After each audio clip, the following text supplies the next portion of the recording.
welcome to another episode of A Little Nosh with the Shoemakers, the show that very briefly explores the history of Jewish cuisine. Today's episode, Gefilte fish.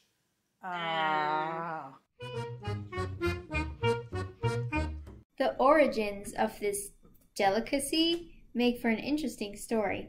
Gefilte is a Yiddish word for stuffed. Fish has always been an inexpensive protein and also has the advantage of being parve. But it does present one big problem: bones.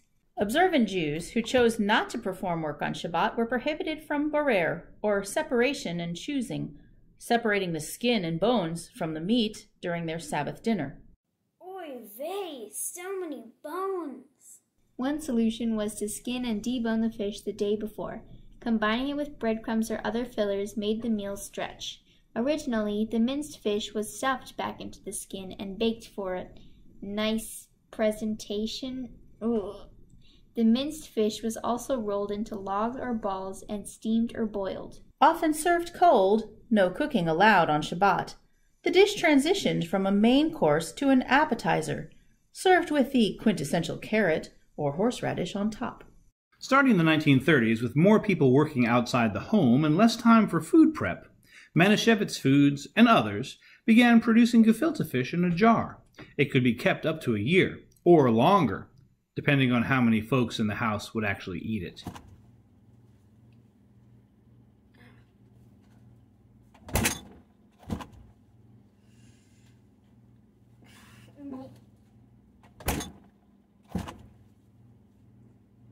What the hell is that?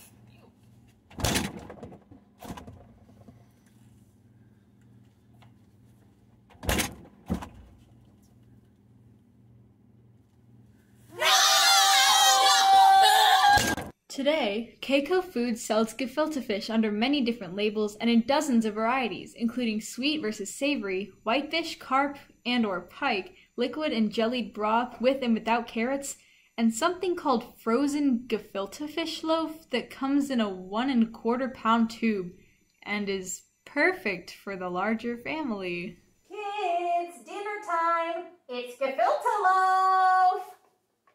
Oh, sick. Gefilte loaf! Wow, that gefilte loaf looks delicious! Yay, dinner time. Delicious. Yum, yum, yum!